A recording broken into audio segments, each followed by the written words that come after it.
Assalamualaikum warahmatullahi wabarakatuh. Selamat datang kembali. Namaku Naya.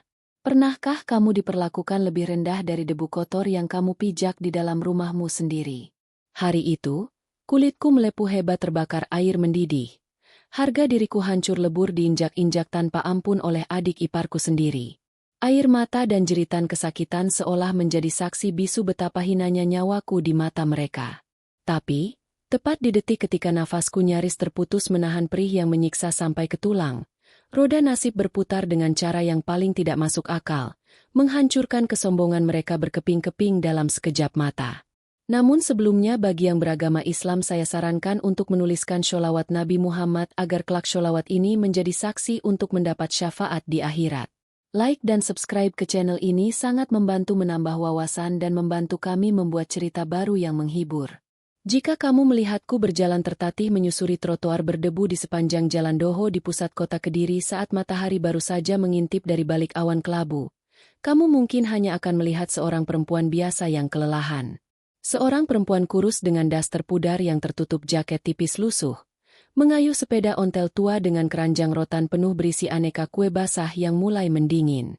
Kamu tidak akan pernah tahu bahwa di balik senyum lelah yang selalu aku paksakan terukir kepada para pedagang sayur di Pasar Pahing, ada hati yang hancur berdarah-darah, dan harga diri yang setiap hari dikoyak-koyak di rumahku sendiri.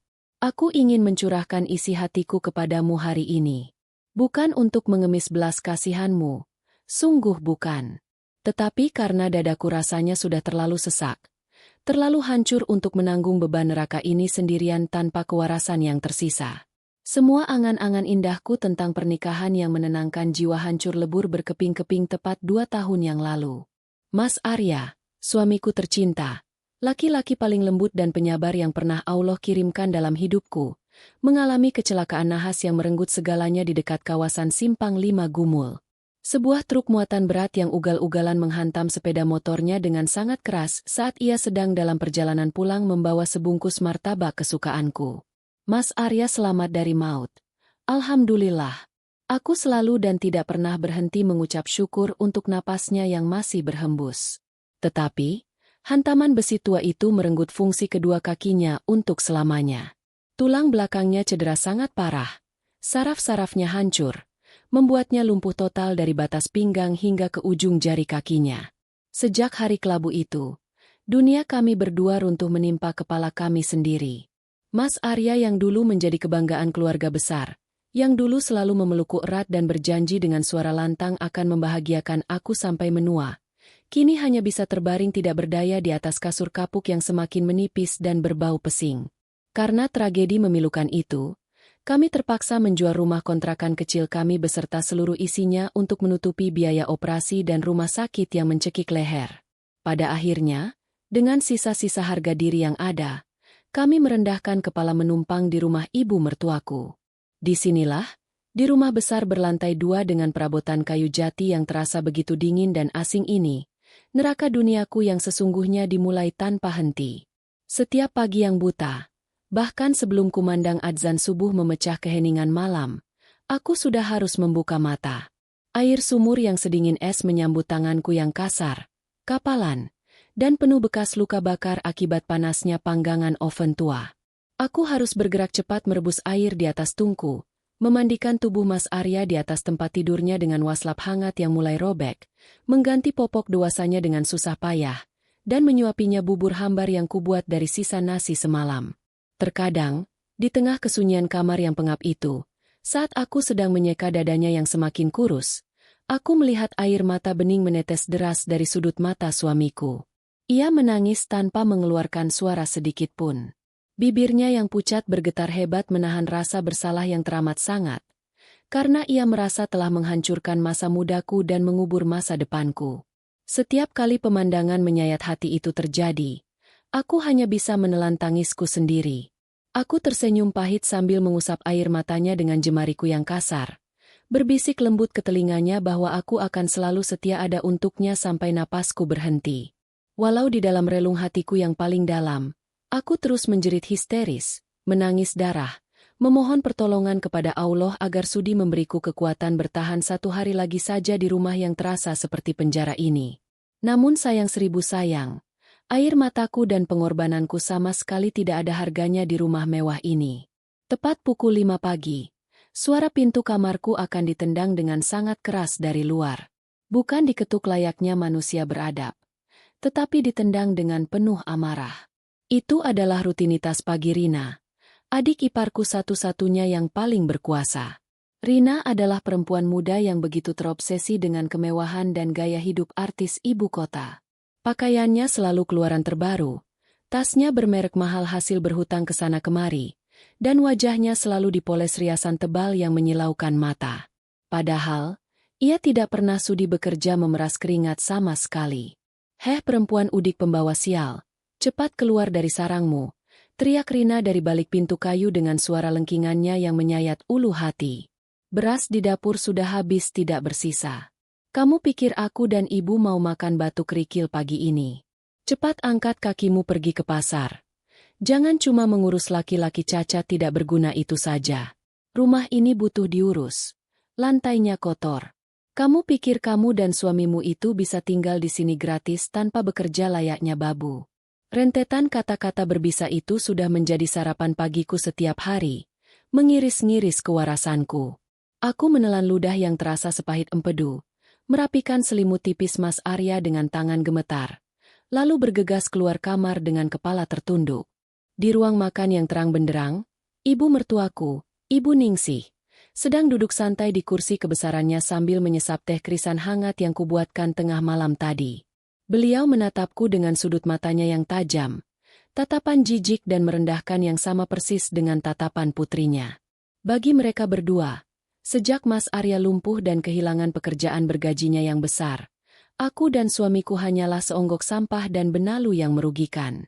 Aku bukan lagi menantu yang dulu mereka puji-puji, melainkan pembantu kasta terendah yang tidak perlu digaji, yang harus melayani semua perintah mereka demi menebus sepetak ruang pengap untuk menumpang tidur.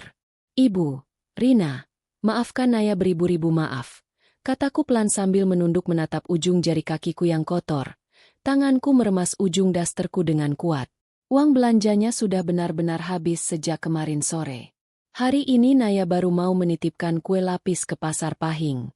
Nanti siang setelah kuenya laku terjual, Naya janji akan langsung membelikan beras wangi dan lauk pauk yang enak untuk ibu dan Rina. Mendengar penjelasanku yang memelas, Rina mendengus kasar. Ia langsung membanting sendok stainless steel ke atas piring kaca kosong di depannya. Suara dentingannya memecah keheningan pagi dengan mengerikan. Ia berdiri dari kursinya, melangkah cepat mendekatiku, lalu menunjuk-nunjuk tepat di depan hidungku. "Kamu itu memang dasar perempuan kampung yang tidak berguna sama sekali," desis Rina tajam, matanya melotot penuh kebencian yang mendalam. "Kakakku itu dulu hidupnya sangat makmur, gajinya besar. Masa depannya cerah sebelum dia bodoh memilih menikah denganmu. Sejak ada dirimu di hidupnya, nasibnya tertimpa kesialan bertubi-tubi sampai jadi rongsokan lumpuh seperti itu. Sekarang dengan tidak tahu malunya kamu berani menyuruh kami kelaparan menunggu hasil jualan kue murahanmu itu laku. Dengar baik-baik ya perempuan pembawa sial, kalau jam 10 siang nanti tidak ada makanan mewah di atas meja ini, aku sendiri yang akan menyeret tubuh suamimu dan membuang semua barang rongsokan kalian ke jalanan depan rumah. Biar kalian mati kelaparan di aspal." Ya Allah, batinku merintih pedih bagai diiris sembilu. Aku hanya bisa mengangguk cepat, menggigit bibir bawahku kuat-kuat untuk menahan air mata yang memaksa keluar merobek pertahananku. Aku membalikan badan dan berlari kecil menuju dapur yang pengap, menyalakan kompor gas tua dengan tangan yang masih gemetar ketakutan. Aku harus memutar otak dan membuat adonan kue lebih banyak hari ini. Dapur adalah satu-satunya tempat pelarianku, tempat suci di mana aku bisa mencurahkan segala kesedihan dan keputusasaanku ke dalam adonan tepung terigu, gula, dan telur. Aku membuat kue lapis jongkong, risoles sayur, dan bolu kukus pandan.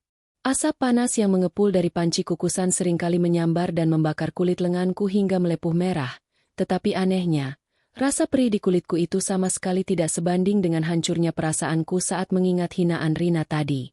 Aku bekerja cepat tanpa henti seperti sebuah mesin yang kehilangan perasaan, berharap dengan sangat kepada Allah agar hari ini daganganku laku keras, ludes tidak bersisa, agar aku bisa membeli beras terbaik untuk mertuaku, Dan yang paling penting, membeli selembar obat pereda nyeri saraf untuk Mas Arya yang sudah habis sejak 2 hari yang lalu.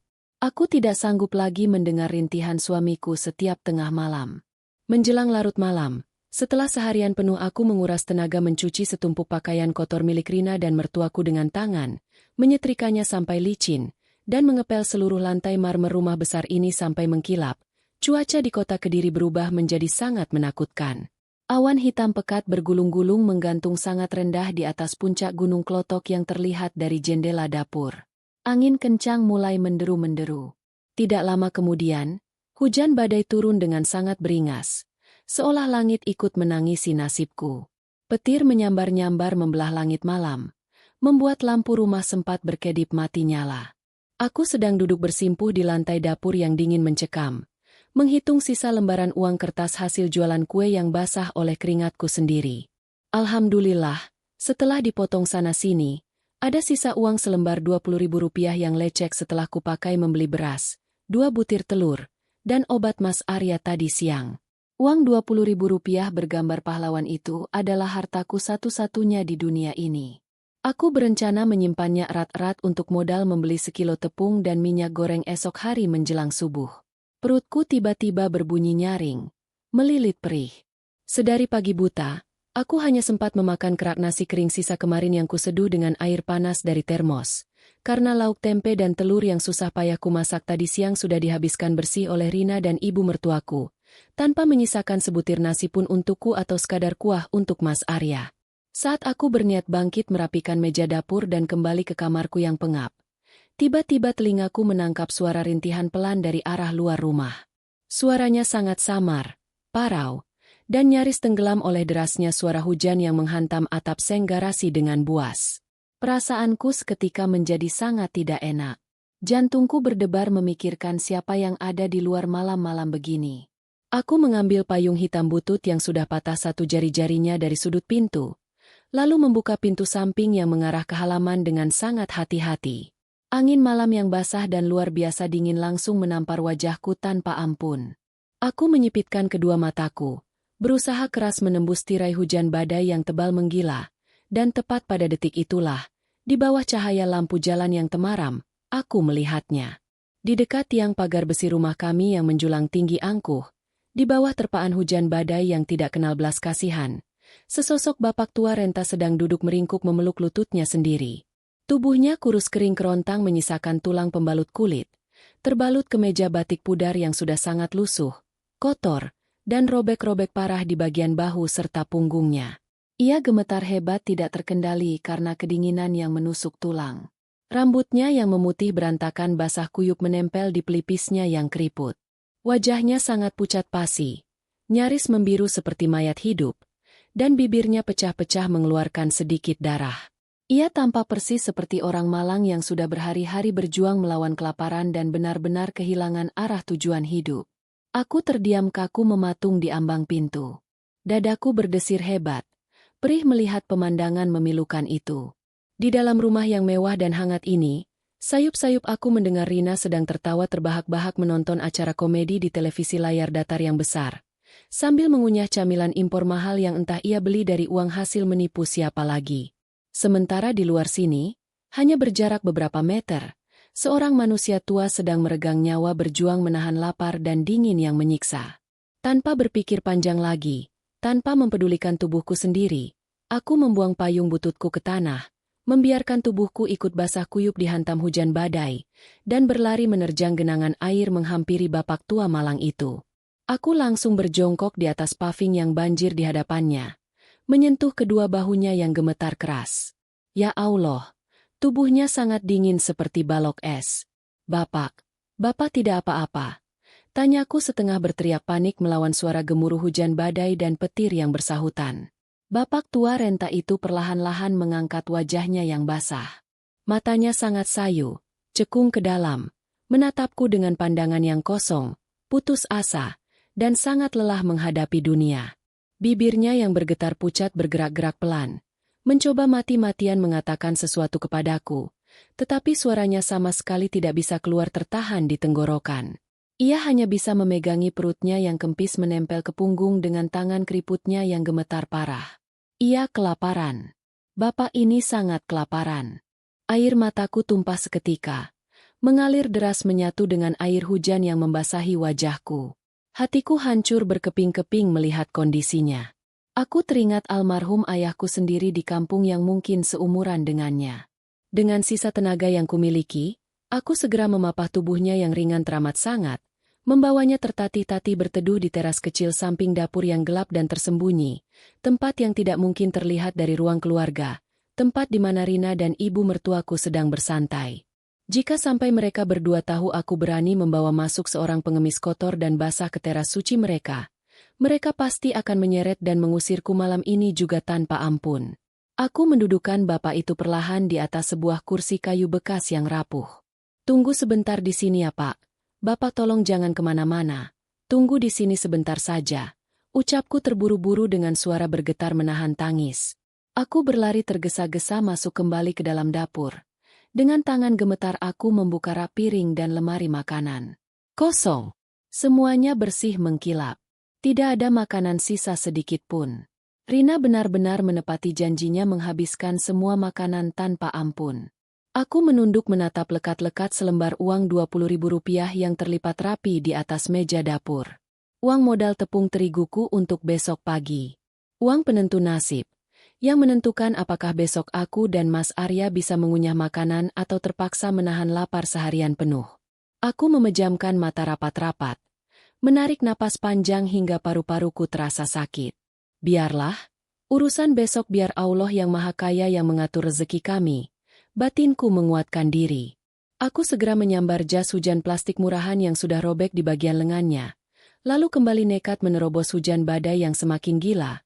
Berlari sekuat tenaga menyusuri pinggir jalan raya yang gelap menuju sebuah warung nasi tenda kecil yang masih buka di ujung persimpangan. Dengan napas terengah-engah, aku membeli sebungkus nasi putih porsi besar yang masih mengepul hangat, ditambah lauk sepotong ayam goreng bumbu kuning dan segelas teh manis panas, menghabiskan seluruh uang Rp20.000 milikku hingga tidak tersisa 1 sen pun di saku. Aku berlari kembali ke rumah menembus hujan secepat yang kakiku mampu melangkah. Dada berdebar ketakutan membayangkan bapak itu tiba-tiba jatuh pingsan atau pergi menghilang ke dalam kegelapan malam. Sesampainya aku di teras samping yang remang-remang, alhamdulillah bapak itu masih duduk di sana, menyandarkan kepalanya yang lelah ke dinding basah dengan kedua mata terpejam rapat. Aku segera mendekat dan membuka bungkusan kertas coklat itu. Asap hangat yang membawa aroma sedap ayam goreng langsung mengepul di udara malam yang membekukan tulang. Bapak bangun sebentar. Ayo makan dulu, Pak. Ini ada nasi hangat dan lauk untuk Bapak, kataku sangat lembut sambil menyodorkan bungkusan makanan itu beserta segelas teh manis panas ke pangkuannya. Bapak tua itu perlahan membuka matanya.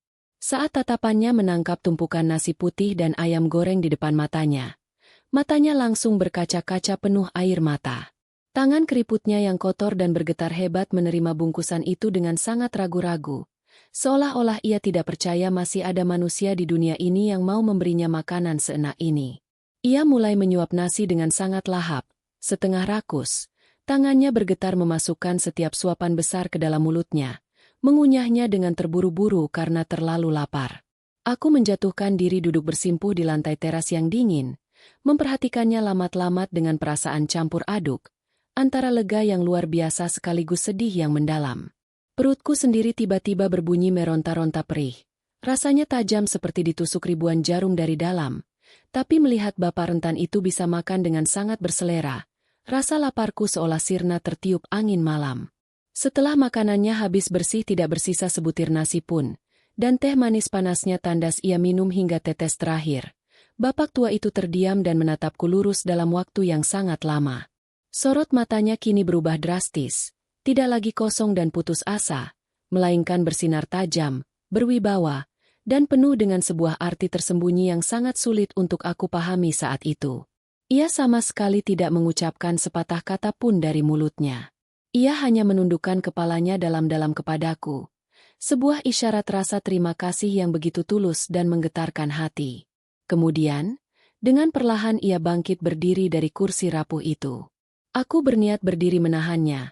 Ingin menyuruhnya menginap tidur di teras yang beratap sampai hujan badai ini reda esok pagi, tetapi bapak itu langsung mengangkat satu tangannya dan menggeleng pelan dengan senyum tipis misterius.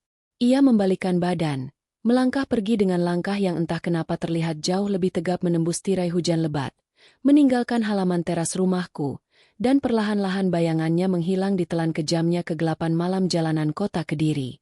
Malam itu aku sama sekali tidak pernah tahu siapa nama bapak itu sebenarnya. Aku tidak pernah tahu dari mana ia berasal atau kemana tujuannya. Dan malam itu, di bawah rintik hujan yang mulai mereda, aku sungguh sama sekali tidak pernah menyangka bahwa piring nasi dan sepotong ayam goreng seharga Rp20.000 terakhir yang kuberikan kepadanya dengan ikhlas, akan menjadi awal mula dari badai paling mengerikan yang akan menghancurkan hidupku sehancur-hancurnya. Sekaligus menjadi pembuka jalan bagi keajaiban paling besar yang tidak pernah terpikirkan oleh akal manusia, yang pernah dikirimkan Allah untuk menyelamatkan nyawaku dan suamiku. Malam itu aku mengendap-endap kembali ke kamarku dengan perut kosong melompong yang melilit dan sekujur tubuh menggigil kedinginan menahan demam.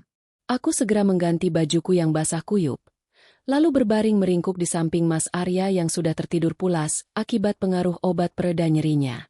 Aku memeluk tubuh kurusnya dari belakang dengan sangat erat, menyembunyikan wajahku di punggungnya, mencoba mencari sedikit sisa-sisa kehangatan di dunia yang kejam ini.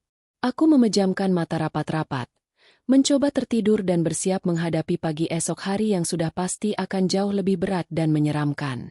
Aku sangat ketakutan karena aku tidak punya sepeser pun uang tersisa untuk modal membuat kue besok pagi. Jika sampai besok pagi aku tidak bisa menghidangkan makanan di meja dan tidak bisa menghasilkan uang sepeser pun, Rina dan ibu mertuaku pasti akan mengamuk dan murka besar menghabisiku. Dan firasat burukku tidak pernah meleset. Apa yang terjadi keesokan paginya jauh lebih buruk, lebih kejam, dan lebih menyakitkan dari mimpi terburuk yang pernah hinggap di tidurku. Di tengah malam yang sunyi senyap, saat aku baru saja terlelap beberapa menit, tiba-tiba suara bantingan pintu kayu yang luar biasa keras memecah keheningan rumah. Aku terlonjak bangun dari kasur dengan jantung berdebar liar seakan mau lepas dari tulang rusukku. Langkah kaki yang diseret terdengar sangat kasar menjejak lantai marmer, mendekati arah kamarku dengan cepat. Itu adalah langkah kaki Rina, dan dari caranya berjalan, aku tahu persis. Ia sedang dikuasai oleh amarah iblis yang siap membakar apa saja yang ada di depannya. Suara bantingan pintu kayu kamarku terdengar seperti ledakan meriam di tengah kesunyian malam menjelang subuh. Engsel pintu yang sudah tua itu berderit nyaring, nyaris terlepas dari kusennya. Jantungku serasa melompat keluar dari rongga dada. Aku yang baru saja memejamkan mata karena kelelahan dan kedinginan, langsung terlonjak bangun dengan tubuh bergetar hebat. Di ambang pintu yang terbuka lebar, berdiri sosok Rina.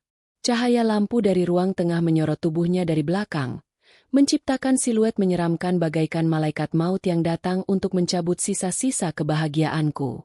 Napasnya memburu, dadanya naik turun menahan amarah yang meledak-ledak.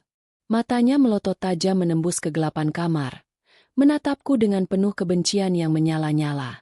Belum sempat aku mengumpulkan kesadaranku sepenuhnya, Rina melangkah lebar mendekati kasur tipis tempat aku dan suamiku berbaring.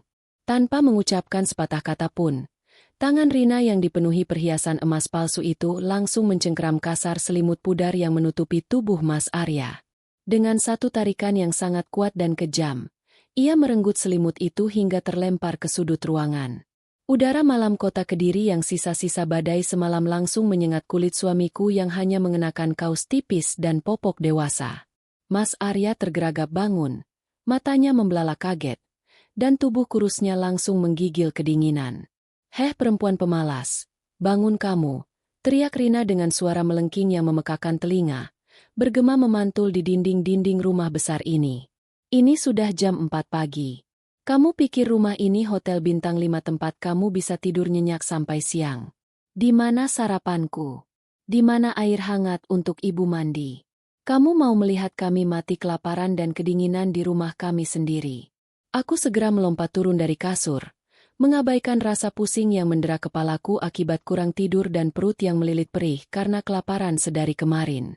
Aku langsung bersimpuh di atas lantai tegel yang sedingin es, tepat di depan kaki Rina. Tanganku gemetar meraih ujung piyama sutra mewahnya, memohon belas kasihan dengan suara yang tercekat di tenggorokan. Air mataku langsung tumpah membasahi pipiku yang tirus. Rina, demi nama Allah, maafkan aku, isaku memelas, menengadahkan wajahku menatap matanya yang tidak menyiratkan sedikit pun rasa iba. Semalam aku sudah bilang, uang belanjanya sudah benar-benar habis tidak tersisa sepeser pun. Aku tidak punya uang untuk membeli beras atau telur untuk sarapan pagi ini. Tolong beri aku waktu sampai matahari terbit. Aku akan pergi ke pasar Pahing sekarang juga untuk mencari pinjaman bahan kue. Aku janji, siang nanti kalian pasti makan enak. Tolong jangan marahi Mas Arya. Dia kedinginan Rina. Kasihanilah kakakku sendiri. Mendengar permohonanku, Rina malah tertawa sinis. Tawa yang terdengar sangat jahat dan merendahkan martabatku sebagai seorang manusia. Ia menarik kakinya dengan kasar hingga tanganku terlepas dari piyamanya, membuatku nyaris tersungkur ke lantai. Alasan macam apa itu? Dasar pembohong licik. Desis Rina menunduk menatapku dengan tatapan penuh kebencian. Kamu pikir aku bodoh? Kamu pasti menyembunyikan uang pemberian dari tetangga atau dari hasil jualanmu yang kemarin kan? Kamu sengaja membuat kami kelaparan supaya kamu bisa menyimpan uang itu untuk dirimu sendiri dan untuk membiayai pengobatan tidak berguna laki-laki cacat ini. Kamu itu cuma benalu yang menumpang hidup. Tidak tahu diuntung. Tiba-tiba, lampu kamar utama dinyalakan dari luar, menyilaukan mataku yang terbiasa dengan kegelapan. Ibu mertuaku, Ibu Ningsih, berdiri di ambang pintu dengan wajah ditekuk rapat. Beliau melipat kedua tangannya di depan dada, menatapku dengan pandangan penuh rasa jijik yang luar biasa. Bukannya menenangkan putrinya yang sedang mengamuk buta, beliau malah ikut menyiramkan minyak ke dalam kobaran api amarah Rina. Ada apa ini Rina pagi-pagi sudah ribut? Suara Ibu Ningsih terdengar berat dan sangat dingin. Ibu sudah tebak. Perempuan udik ini pasti belum memasak apa-apa di dapur kan. Memang dasar menantu pembawa sial. Sejak dia menginjakan kaki di rumah ini, rezeki keluarga kita seret. Anakku yang dulu tampan dan sukses sekarang jadi rongsokan tidak berguna terbaring di kasur bau pesing itu. Harusnya dulu Arya mati saja sekalian di Simpang 5 Gumul daripada hidup menyusahkan kita dan membawa perempuan miskin ini ke dalam rumahku. Dek, jantungku serasa berhenti berdetak mendengar ucapan ibu mertuaku. Kata-kata itu meluncur begitu saja dari mulut seorang ibu kandung, menusuk tepat di ulu hatiku hingga menembus ke tulang punggung. Aku menangis sejadi-jadinya, memukul-mukul dadaku sendiri yang terasa sangat sesak dan hancur lebur. Bagaimana mungkin seorang ibu kandung bisa menyumpahi putranya sendiri mati hanya karena ia tidak lagi bisa menghasilkan tumpukan uang? Mas Arya yang sedari tadi terdiam menggigil di atas kasur, akhirnya tidak bisa menahan diri lagi.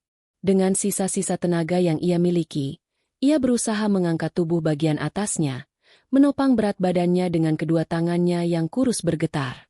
Wajahnya merah pada menahan tangis dan amarah yang tidak berdaya. Urat-urat di lehernya menonjol keluar. Ibu, Rina, cukup. Suara Mas Arya terdengar serak, parau, dan bergetar hebat memecah ketegangan. Jangan hina istriku lagi. Naya tidak pernah menyembunyikan uang sepeser pun. Dia sudah berkorban nyawa mengurusku dan mengurus rumah ini sendirian. Kalau kalian mau marah, marahi aku. Aku yang cacat. Aku yang menyusahkan kalian. Tolong jangan sakiti Naya. Dia perempuan yang baik. Jangan perlakukan dia seperti binatang peliharaan. Bukannya tersentuh mendengar pembelaan kakak kandungnya yang menyayat hati, Rina malah melangkah maju mendekati kasur. Tanpa diduga, Rina meludah tepat di lantai di samping tempat tidur Mas Arya. Sebuah penghinaan fisik yang membuat darahku mendidih namun aku terlalu lemah untuk melawan. Diam kamu laki-laki cacat, bentak Rina dengan mata melotot. Jari telunjuknya menuding tepat ke arah wajah kakak kandungnya sendiri. Kamu tidak punya hak untuk bersuara di rumah ini lagi. Kamu itu cuma beban hidup. Kalau bukan karena belas kasihan ibu, kamu dan istri gembelmu ini sudah kami tendang ke jalanan dari dulu. Sekarang kalian berdua tutup mulut. Dan kamu Naya, cepat pergi dari hadapanku dan jangan kembali kalau tidak membawa makanan. Rina berbalik dan melangkah keluar kamar dengan angkuh, diikuti oleh ibu mertuaku yang membanting pintu kamar dari luar dengan sangat keras, meninggalkan aku dan Mas Arya dalam keheningan yang mencekam dan menyayat hati. Aku segera merangkak naik ke atas kasur, memeluk tubuh suamiku yang bergetar hebat. Mas Arya menangis sesenggukan di pelukanku. Air matanya membasahi bahu dasterku. Ia terus-menerus menggumamkan kata maaf kepadaku, mengutuki dirinya sendiri yang tidak bisa melindungiku dari kekejaman keluarganya. Aku hanya bisa mengusap punggungnya, mencium keningnya, dan membisikkan bahwa aku tidak apa-apa, bahwa Allah pasti akan memberikan jalan keluar untuk kesabaran kami. Setelah memastikan Mas Arya kembali tenang dan tertidur karena kelelahan menangis, aku segera membasuh wajahku di kamar mandi, menutupi mata sembabku dengan bedak tipis, lalu memakai jaket lusuhku. Hujan badai semalam sudah reda, menyisakan udara subuh kota Kediri yang sangat dingin menggigit tulang. Karena sepeda ontelku banyak kempis entah karena bocor atau ada yang sengaja menusuknya, aku terpaksa berjalan kaki menyusuri aspal basah sejauh 3 kilometer menuju Pasar Pahing. Langkah kakiku terasa sangat berat, perutku melilit perih meminta diisi, tetapi aku harus kuat. Aku harus membuang jauh-jauh harga diriku hari ini demi menyambung nyawa suamiku. Sesampainya di Pasar Pahing yang mulai ramai oleh hiruk-pikuk pedagang, aku langsung menuju kios sembako milik Bu Darmi, seorang janda tua yang baik hati dan sudah lama mengenalku sejak Mas Arya masih sehat. Dengan wajah tertunduk menahan rasa malu yang luar biasa, aku menceritakan kondisiku dengan jujur dan memohon izin untuk berhutang tepung terigu, gula pasir, dan sedikit minyak goreng. Alhamdulillah, Allah masih melembutkan hati umatnya. Bu Darmi menangis mendengar ceritaku dan tanpa banyak bertanya, beliau membungkuskan bahan-bahan yang aku butuhkan, bahkan menyelipkan beberapa potong tempe goreng sisa dagangannya kemarin untuk kumakan. Aku berkali-kali mencium tangan Bu Darmi, mengucap syukur dan berjanji akan melunasi hutangku segera setelah kue-kuenya laku terjual. Aku berlari pulang ke rumah dengan perasaan lega dan penuh harapan baru. Setibanya di dapur yang sepi, aku langsung bergerak cepat meracik adonan. Aku mengerahkan seluruh kemampuanku, mencampur tepung, mengocok telur pinjaman, dan mengaduk gula hingga kalis. Rencananya, aku akan membuat bolu kukus pelangi dalam porsi besar yang biasanya sangat laku dititipkan ke warung-warung dekat alun-alun kota. Aku bekerja dengan sangat teliti, mengabaikan rasa perih di tanganku yang melepuh terkena uap panas. Setelah hampir 2 jam berjibaku di dapur yang pengap, 2 nampan besar berisi adonan bolu kukus pelangi yang cantik sudah siap untuk dimasukkan ke dalam panci kukusan. Aroma manis mulai tercium, membuatku tersenyum kecil. Ada harapan hari ini. Ada sedikit cahaya di ujung terowongan gelap penderitaanku. Namun, senyum di bibirku tidak bertahan lama. Tepat ketika aku sedang berbalik untuk mengambil serbet bersih, pintu dapur didorong dengan kasar. Rina berdiri di sana, sudah berpakaian rapi dan sangat harum, siap untuk pergi entah kemana. Matanya yang tajam langsung tertuju pada 2 nampan besar berisi adonan kue yang tersusun rapi di atas meja dapur. Sebuah senyum sinis yang sangat licik mengembang di bibirnya yang dipoles lipstik merah menyala. Perasaanku seketika berubah menjadi sangat buruk. Naluriku berteriak memperingatkan akan datangnya sebuah bencana besar. Wah wah wah, rajin sekali babu kita pagi ini, sindir Rina sambil melangkah pelan mendekati meja dapur. Matanya menatap remeh adonan kue buatanku. Bau kampungan apa ini? Kamu pikir dengan jualan sampah lengket ini kamu bisa menjadi kaya dan pamer di depan kami? Kamu pikir kue murahanmu ini bisa menebus biaya numpang tidur dan makan kalian berdua di rumah ini? Rina, tolong jangan ganggu adonan itu. Suaraku bergetar. Aku melangkah maju mencoba melindungi nampan-nampan itu dengan tubuhku. Itu harapan satu-satunya untuk makan kita hari ini. Dan untuk beli obat Mas Arya. Tolong biarkan aku mengukusnya sekarang. Rina tertawa meremehkan. Tawa yang terdengar seperti suara iblis di telingaku. Ia melangkah semakin dekat. Tatapannya penuh dengan kedengkian yang tidak masuk akal. Baginya, melihatku memiliki harapan atau kebahagiaan sekecil apapun adalah sebuah penghinaan besar yang harus dihancurkan saat itu juga. Harapan katamu, desis Rina tepat di depan wajahku. Orang miskin pembawa sial seperti dirimu tidak berhak memiliki harapan di rumahku. Detik berikutnya, semuanya terjadi begitu cepat seolah waktu melambat. Rina mengangkat tangan kanannya tinggi-tinggi, dan dengan satu gerakan yang sangat kasar dan disengaja, ia menghempaskan punggung tangannya menghantam kuat kedua nampan besar di atas meja. Terdengar suara benturan keras disusul suara nampan logam yang terbanting ke lantai. Rang! Adonan bolu kukus pelangi yang sudah kubuat dengan susah payah, dengan tetesan keringat dan air mata, tumpah ruah berantakan membasahi lantai dapur. Tepung lengket berwarna-warni itu hancur berhamburan, bercampur dengan debu dan kotoran. Nafasku tercekat. Mataku membelalak ngeri melihat kehancuran di depan mataku. Harapanku, nafkah suamiku, semuanya hancur lebur di lantai marmer itu. Belum puas dengan kekejamannya, Rina melangkah maju dan dengan sengaja menginjak-injak adonan lengket itu menggunakan sepatu hak tingginya yang mahal. Ia menggosok-gosokkan sol sepatunya ke lantai, menghancurkan sisa-sisa adonan hingga benar-benar tidak bisa diselamatkan lagi. Ia tertawa terbahak-bahak melihat wajahku yang pucat pasi penuh keputusasaan. "UPS, maaf, tanganku tidak sengaja terpeleset," ucap Rina dengan nada mengejek yang sangat kentara. "Sekarang, bersihkan lantai rumahku ini sampai mengkilap dasar babu kotor. Kalau jam 10 nanti lantai ini masih lengket, aku benar-benar akan menendang suamimu keluar dari rumah ini." Rina berbalik dan melangkah pergi meninggalkan dapur dengan tawa kemenangan yang menggema. Aku jatuh berlutut di lantai dapur yang dingin. Tanganku yang gemetar perlahan menyentuh adonan lengket yang sudah hancur bercampur kotoran sepatu itu. Air mataku tumpah menderas tanpa bisa kutahan lagi. Aku menangis sejadi-jadinya dalam diam, menggigit bibirku sendiri sampai berdarah agar suara isak tangisku tidak terdengar oleh Mas Arya di kamar. Aku mengais-ngais adonan itu dengan tangan kosong, meratapi nasibku yang rasanya sangat tidak adil. Ya Allah, cobaan apa lagi ini? Bagaimana aku bisa membayar hutangku pada Bu Darmi? Bagaimana aku bisa membeli obat Mas Arya hari ini? Dunia rasanya sudah kiamat bagiku saat itu. Namun, di tengah isak tangis keputusasaan yang menenggelamkanku di lantai dapur yang kotor itu, tiba-tiba sebuah suara memecah keheningan. Bunyi nyaring yang berasal dari dalam laci meja dapur tua. Itu adalah suara dering telepon genggam Nokia lawasku yang sudah retak layarnya.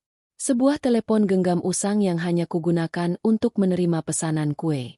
Aku mengusap air mataku dengan punggung tangan yang lengket oleh adonan, merangkak pelan menuju laci tersebut, dan mengangkat telepon yang terus berdering tanpa henti itu.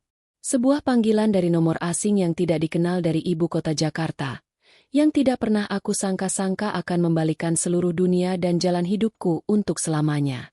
Suara dering telepon genggam usang yang layarnya sudah retak 1000 itu terdengar begitu nyaring, memantul-mantul di dinding dapur yang dingin dan menjadi saksi bisu kehancuran harapanku pagi ini. Benda kecil yang tergeletak di dalam laci meja kayu itu terus menjerit, menampilkan deretan angka asing dengan kode area 021. Itu adalah kode area ibu kota Jakarta.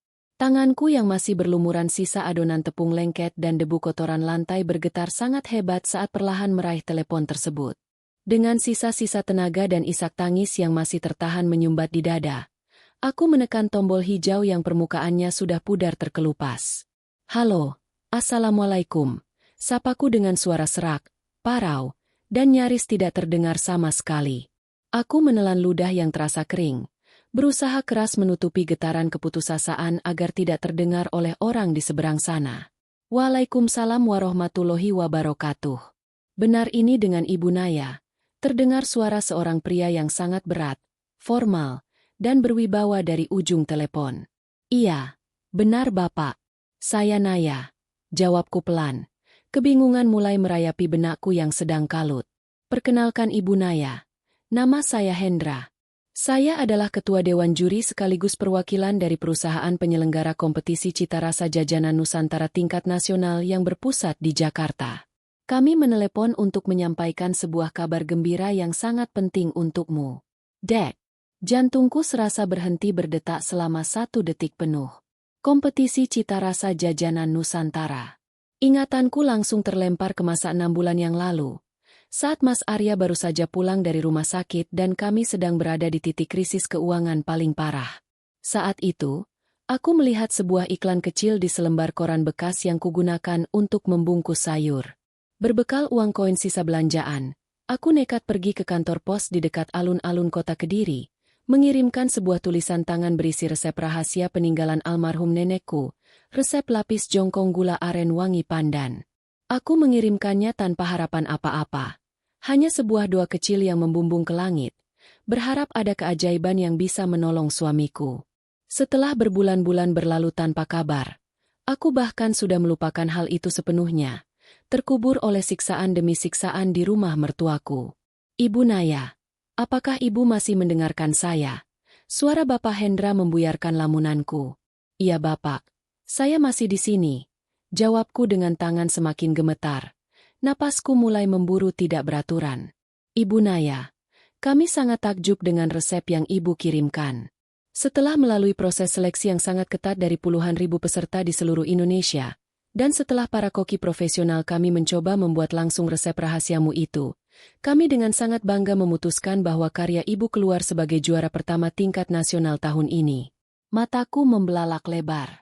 Air mata yang baru saja mengering di pipiku kini kembali menetes. Namun kali ini bukan air mata penderitaan. Ya Allah, benarkah ini?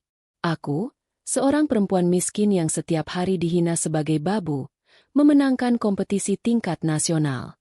Bukan hanya itu Ibu Naya. Lanjut Bapak Hendra dengan nada yang semakin antusias. Hadiah uang tunai sebesar 100 juta rupiah sudah menjadi hak milikmu sepenuhnya. Tetapi ada kabar yang jauh lebih besar dari itu. Seorang investor raksasa di bidang kuliner sangat menyukai cita rasa lapis jongkong buatanmu. Beliau ingin membeli hak cipta resep itu dan bersedia mendanai pembangunan sebuah pabrik jajanan tradisional skala besar tepat di kota Kediri. Dan pabrik itu akan sepenuhnya didirikan atas namamu, Ibu Naya. Beliau ingin ibu yang menjadi direktur utamanya. Beliau akan datang langsung dari Jakarta besok pagi beserta notaris untuk menandatangani kontrak kerjasama bernilai miliaran rupiah denganmu. Telepon genggam di tanganku terlepas begitu saja. Jatuh membentur lantai marmer berdampingan dengan tumpahan adonan yang hancur. Kakiku rasanya seperti kehilangan tulang. Aku kembali jatuh bersimpuh, menempelkan keningku ke lantai dapur yang kotor. Sujud syukur di tengah puing-puing kehancuran pagiku. Alhamdulillah. Alhamdulillah, Alhamdulillah ya Allah, isaku meledak tidak tertahankan lagi. Engkau maha mendengar jeritan hamba-Mu yang hina ini. Engkau menjawab doa-doaku di saat aku nyaris menyerah. Aku menangis sejadi-jadinya, membayangkan wajah Mas Arya. Sayang, batinku menjerit bahagia. Kita akan keluar dari neraka ini. Aku bisa membawamu ke rumah sakit terbaik di Surabaya. Aku bisa membelikanmu kursi roda yang paling empuk. Kita tidak akan pernah kelaparan lagi. Dan tidak akan ada satu manusia pun yang bisa menghina hidupmu lagi. Dunia yang tadinya terlihat sangat gelap dan kejam, tiba-tiba benderang dipenuhi cahaya keemasan. Adonan kue yang hancur diinjak Rina tadi tidak lagi terlihat seperti sebuah bencana, melainkan seperti debu yang harus kusapu bersih sebelum menyambut kehidupan baruku yang luar biasa. Namun, di tengah euforia dan rasa syukur yang menggelegak di dalam dadaku, aku sama sekali tidak menyadari bahwa Allah juga sedang mengujiku dengan cobaan yang paling mengerikan. Pintu dapur yang terbuat dari kayu jati itu ternyata tidak tertutup rapat saat Rina keluar tadi. Dan di balik celah pintu yang sedikit terbuka itu, sepasang mata tajam sedang mengintip dari kegelapan ruang tengah. Rina ternyata belum melangkahkan kakinya keluar dari rumah. Ia kembali karena kunci mobilnya tertinggal di atas meja ruang tamu. Dan dari balik pintu itu, dengan kedua telinga yang sengaja dipertajam, Rina mendengar setiap patah kata yang keluar dari mulutku, dan ia juga mendengar suara keras Bapak Hendra dari telepon genggamku yang mode pengeras suaranya secara tidak sengaja menyala saat terjatuh ke lantai. Rina mendengar semuanya. Ia mendengar kata juara pertama. Ia mendengar kata 100 juta rupiah. Dan yang paling membuat kewarasannya terbakar hangus, ia mendengar kata pabrik bernilai miliaran rupiah atas namaku. Di balik pintu kayu itu, wajah Rina berubah menjadi sangat menakutkan. Kulitnya memerah padam seperti kepiting rebus. Urat-urat di leher dan pelipisnya menonjol keluar menahan gejolak amarah dan rasa iri hati yang sangat luar biasa gila. Bagaimana mungkin? Bagaimana bisa perempuan kampung yang baru saja ia injak-injak harga dirinya beberapa menit yang lalu, tiba-tiba akan menjadi seorang miliarder? Rina, yang selama ini selalu merasa dirinya adalah ratu paling cantik dan paling berhak hidup mewah di dunia ini, merasa egonya ditusuk-tusuk oleh ribuan pedang tajam. Baginya, melihatku bahagia adalah sebuah pantangan. Tetapi melihatku menjadi jauh lebih kaya dan lebih berkuasa darinya, adalah sebuah kiamat yang tidak akan pernah ia biarkan terjadi. Kedua tangan Rina mengepal sangat kuat hingga buku-buku jarinya memutih pasi. Kuku-kuku palsunya yang panjang dan runcing menancap dalam ketelapak tangannya sendiri hingga nyaris berdarah. Matanya melotot liar, menatap tubuhku yang sedang sujud bersyukur di lantai dapur. Dadanya naik turun dengan napas yang memburu seperti seekor harimau yang sedang mengincar mangsanya. Iblis kesombongan dan keserakahan telah sepenuhnya mengambil alih jiwa dan pikiran Rina pagi itu. Tidak, desis Rina sangat pelan dari balik pintu. Suaranya terdengar seperti desisan ular berbisa. Tidak akan aku biarkan. Perempuan gembel ini tidak boleh menjadi bos. Pabrik itu, uang miliaran itu, semuanya harus menjadi milikku. Aku yang lebih pantas menjadi nyonya besar, bukan babu menjijikan ini. Resep itu harus jatuh ke tanganku, bagaimanapun caranya. Rina perlahan-lahan memundurkan langkahnya, menjauh dari pintu dapur tanpa menimbulkan suara sedikitpun. Ia berjalan mondar-mandir di ruang keluarga dengan pikiran yang sangat kalut dan licik. Ia mulai menyusun sebuah rencana yang sangat keji dan di luar nalar kemanusiaan. Rina tahu, besok pagi investor besar itu akan datang.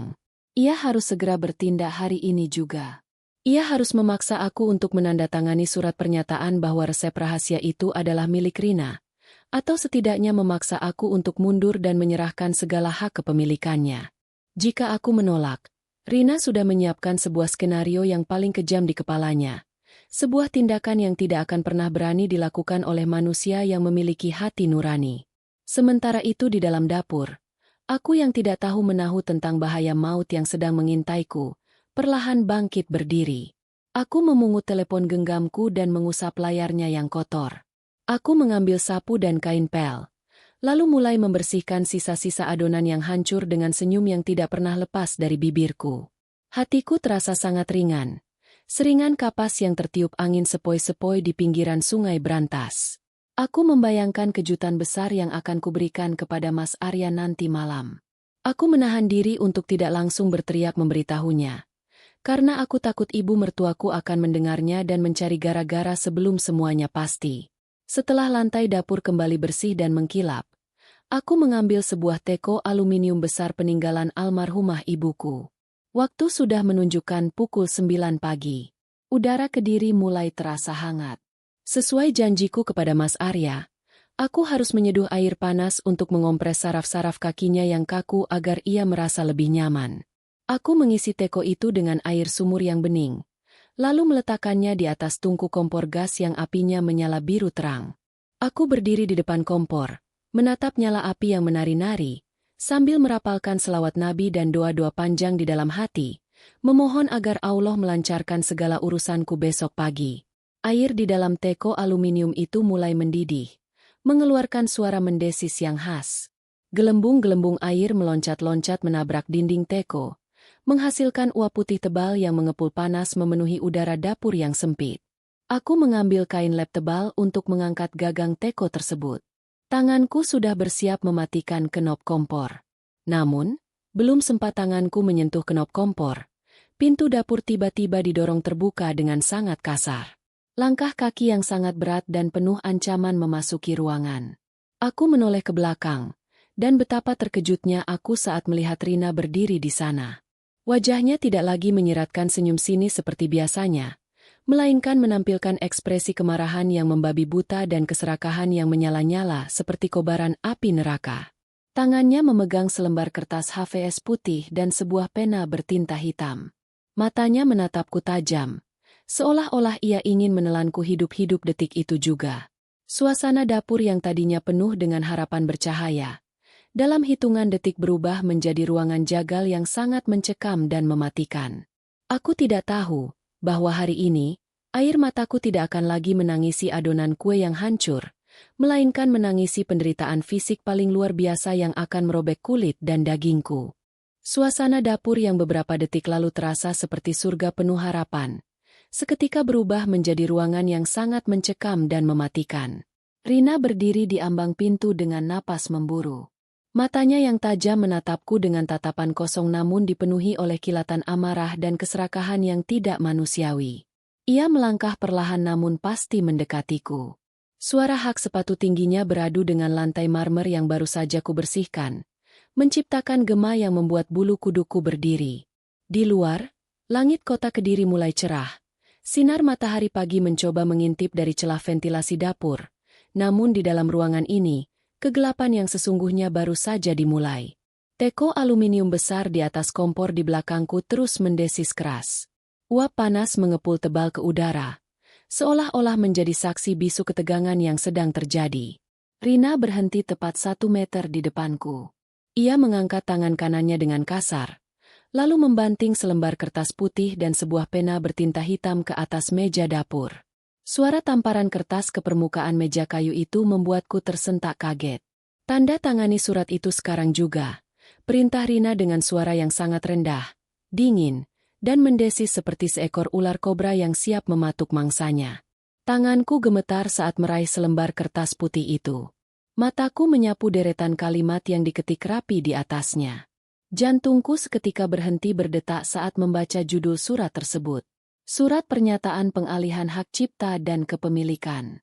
Di dalam paragraf itu tertulis dengan sangat jelas bahwa aku, Naya, dengan sadar dan tanpa paksaan, menyerahkan seluruh hak cipta resep lapis jongkong gula aren wangi pandan beserta seluruh hak kepemilikan pabrik dan uang tunai 100 juta rupiah kepada Rina sepenuhnya.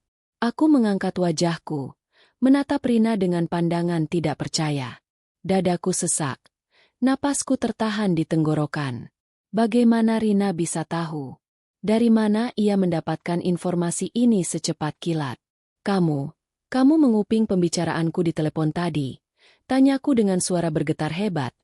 Tanganku meremas ujung kertas itu hingga kusut. Rina tertawa meremehkan. Tawa sinis yang menggema di telingaku. Tentu saja aku dengar. Dasar perempuan bodoh, desisnya tajam. Kamu pikir kamu bisa menyembunyikan kabar sebesar ini dariku di rumahku sendiri? Kamu pikir aku akan membiarkan babu miskin sepertimu tiba-tiba menjadi bos besar dan menguasai harta miliaran rupiah? Jangan bermimpi di siang bolong. Rina, demi nama Allah, ini bukan hartamu. Isaku mulai pecah, mencoba mempertahankan sisa-sisa keberanianku. Resep ini adalah warisan almarhumah nenekku.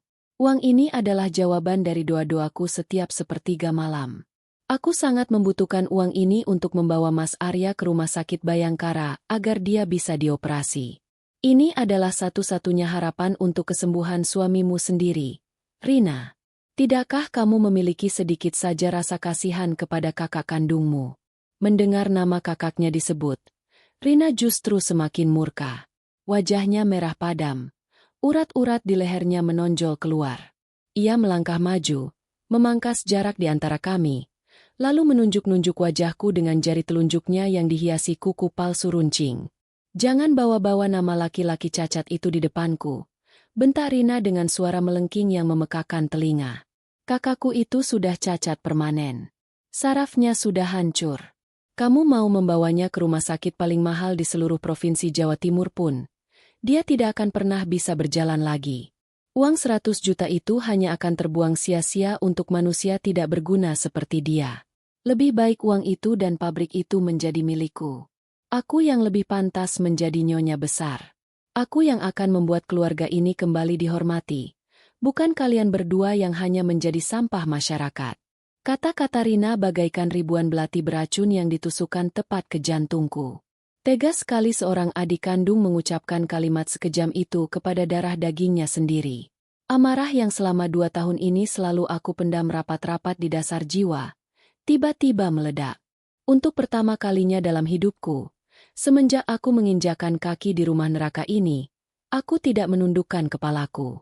Aku menegakkan punggungku, menatap tepat ke dalam manik mata Rina yang penuh keserakahan, dan membalas tatapannya dengan keberanian yang entah datang dari mana.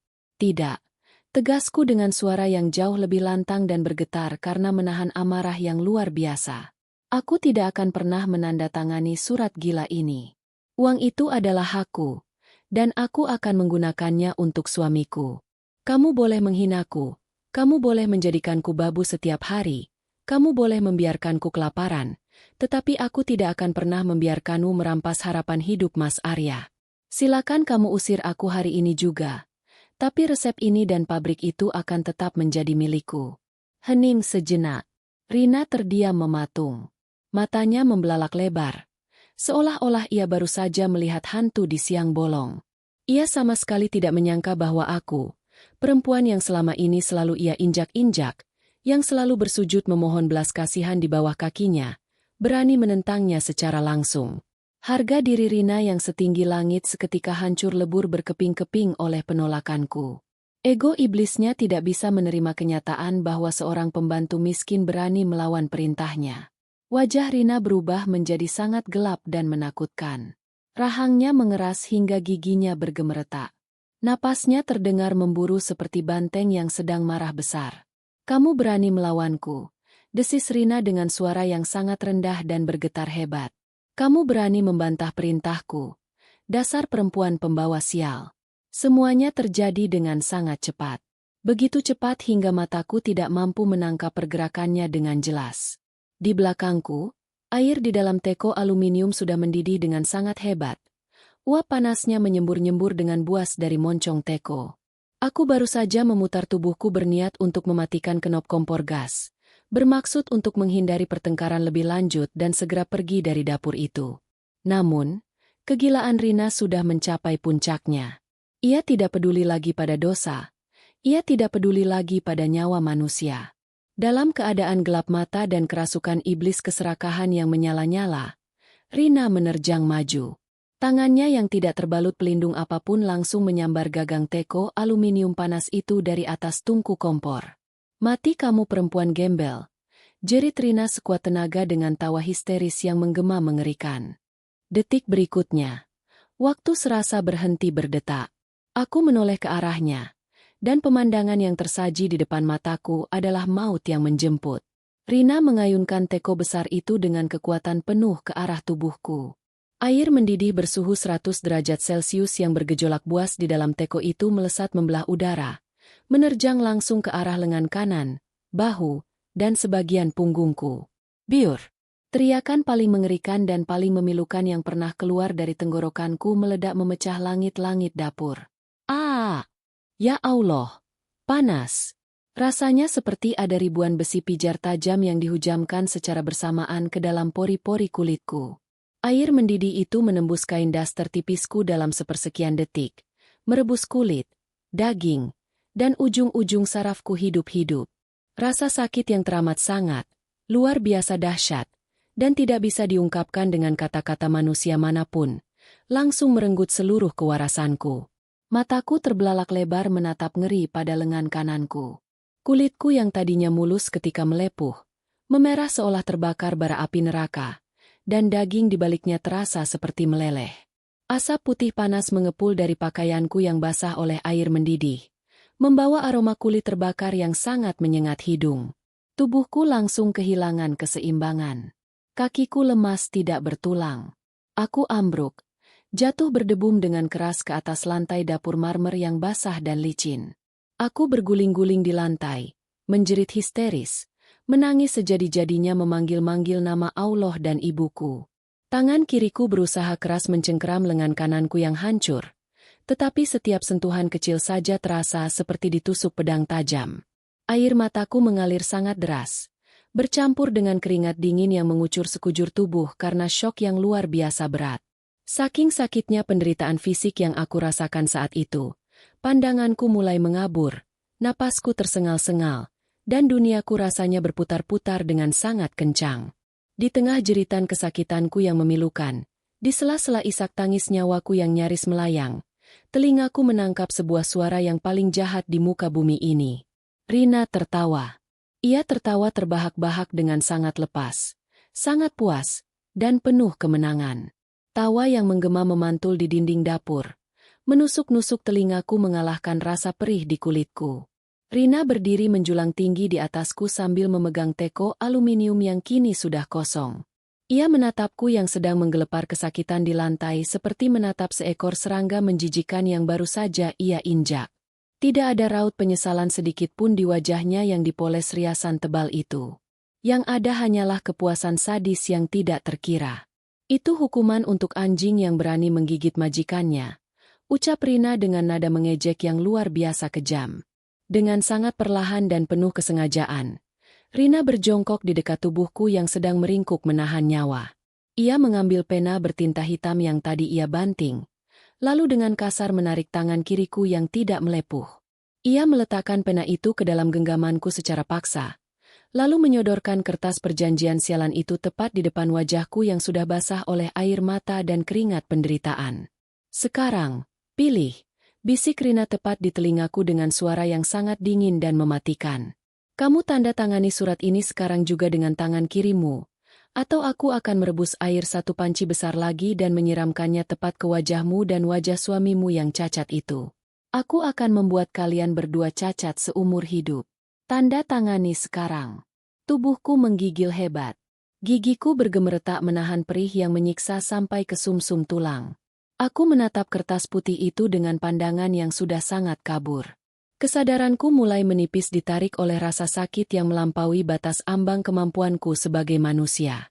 Aku merasa nyawaku sudah berada di ujung tenggorokan. Jika aku tidak menandatanganinya, iblis berwujud manusia ini benar-benar akan menyiksa Mas Arya. Tetapi jika aku menandatanganinya, aku akan kehilangan satu-satunya jalan keluar dari neraka ini. Dalam keputusasaan yang paling gelap, saat mataku mulai tertutup dan tanganku tidak lagi memiliki tenaga untuk menolak, sayup-sayup aku mendengar suara gedoran keras dari arah pintu depan rumah. Gedoran yang sangat kuat, seperti sekelompok orang sedang berusaha mendobrak masuk. Suara gedoran keras dari arah pintu utama rumah memecah keheningan yang mencekam. Dentuman kayu jati tebal yang dipukul bertubi-tubi itu terdengar sangat memekakan telinga, menggetarkan lantai marmer tempatku meregang nyawa. Setiap ketukan rasanya ikut menghantam dadaku yang sudah hancur lebur. Kesadaranku saat itu sudah berada di ambang batas paling tipis. Mataku setengah terpejam, menatap nanar pada genangan air mendidih yang bercampur dengan kulit tanganku yang melepuh merah muda parah. Napasku tersengal-sengal, terputus-putus menahan rasa perih yang rasanya sanggup mencabut nyawaku detik itu juga. Rina yang sedang berjongkok di atasku dengan pena di tangannya, seketika membeku. Tawanya yang jahat dan histeris terhenti di udara, terpotong oleh suara gedoran yang semakin tidak sabaran dari luar sana. Wajahnya yang semula memancarkan kepuasan sadis, kini berubah tegang. Ia menoleh dengan cepat ke arah ruang tamu. Matanya membelalak lebar, seolah-olah otaknya yang licik sedang mencerna apa yang sedang terjadi. Dalam hitungan detik, raut wajahnya berubah menjadi sangat cerah, dipenuhi oleh seringai keserakahan yang jauh lebih mengerikan dari sebelumnya. Itu pasti mereka, gumam Rina dengan suara bergetar karena kegirangan yang meluap-luap. Itu pasti investor dari Jakarta. Mereka datang untuk menyerahkan uang miliaran itu kepadaku hari ini juga. Rina langsung berdiri dengan sangat kasar, sama sekali tidak mempedulikan tubuhku yang sedang menggelepar kesakitan di bawah kakinya. Dengan ujung sepatu hak tingginya yang runcing, ia menendang pinggangku dengan cukup keras hingga tubuhku terdorong beberapa sentimeter di atas lantai basah. Aku menjerit tertahan, suara seraku nyaris tidak terdengar, tenggelam oleh rasa sakit yang berlipat ganda. Dengar baik-baik perempuan udik, desis Rina tajam, menunduk menatapku dengan tatapan membunuh. Kamu tutup mulutmu rapat-rapat. Jangan berani mengeluarkan suara sedikit pun. Kalau kamu sampai berani merusak rencanaku hari ini, aku bersumpah demi langit dan bumi, aku akan merebus suamimu hidup-hidup di atas kompor itu. Mengerti kamu? Tanpa menunggu jawabanku yang memang sudah tidak mampu bersuara, Rina berbalik dan berlari kecil menuju cermin besar di ruang tengah. Dari posisiku yang terkapar tidak berdaya di lantai dapur, melalui celah pintu yang terbuka, aku bisa melihat bayangannya. Iblis berwujud perempuan itu dengan sangat tenang merapikan rambutnya yang sedikit berantakan, memoles ulang lipstik merah menyala di bibirnya, dan menarik napas panjang untuk menata ekspresinya. Ia mengubah wajahnya yang tadi bengis seperti algojo pencabut nyawa, menjadi wajah seorang nyonya rumah yang sangat anggun, lembut, dan penuh pesona palsu. Setelah merasa penampilannya sempurna, Rina melangkah gemulai menuju pintu utama. Suara hak sepatunya terdengar berirama, berbanding terbalik dengan detak jantungku yang semakin melemah. Aku memejamkan mata, membiarkan air mata keputusasaan mengalir deras melewati hidung dan membasahi lantai. Ya Allah, apakah ini akhir dari segalanya? Apakah perempuan sejahat Rina benar-benar akan memenangkan dunia ini? Apakah tidak ada keadilan sama sekali untuk hamba-Mu yang lemah ini? Aku terus merintih dalam hati, merapalkan nama Allah berulang-ulang hingga bibirku yang pucat terasa kebas. Suara derit engsel pintu utama yang terbuka terdengar sangat jelas. Rina menyambut tamu-tamu itu dengan suara lengkingannya yang dibuat-buat selembut sutra. "Selamat pagi bapak-bapak sekalian yang terhormat," sapa Rina dengan nada yang luar biasa manis, nyaris membuatku mual mendengarnya. "Ya ampun, silakan masuk Bapak. Saya sudah menunggu kedatangan Bapak sejak tadi. Saya Rina, pemilik rumah ini dan tentu saja, pemilik resep rahasia lapis jongkong yang memenangkan kompetisi itu. Silakan duduk di ruang tamu kami yang sederhana ini Bapak." Namun, sambutan manis Rina itu tidak mendapatkan balasan apapun. Tidak ada suara ramah tamah. Tidak ada basa-basi yang membalas sapaannya. Yang terdengar selanjutnya hanyalah derap langkah sepatu kulit yang sangat berat, tegas, dan berjumlah banyak.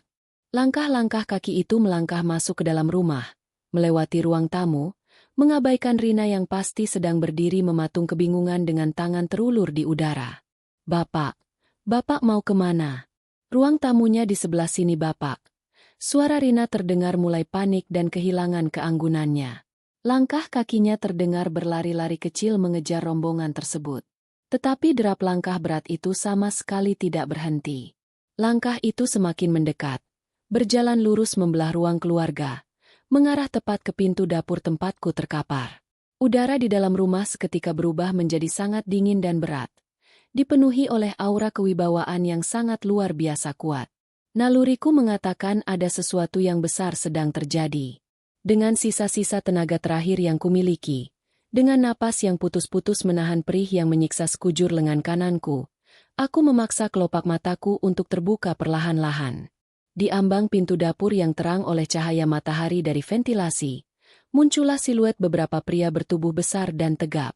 Mereka mengenakan setelan jas hitam yang sangat rapi dan mahal, berdiri berjejer seperti barisan pengawal profesional. Dan dari tengah-tengah barisan pengawal itu, melangkahlah seorang pria paruh baya ke depan.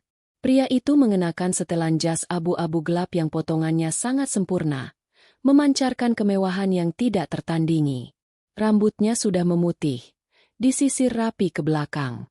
Guratan di wajahnya menunjukkan usia dan pengalaman yang matang, namun sorot matanya luar biasa tajam seperti burung elang. Tangan kanannya menggenggam sebuah tongkat kayu berukir naga yang terlihat sangat antik dan mahal.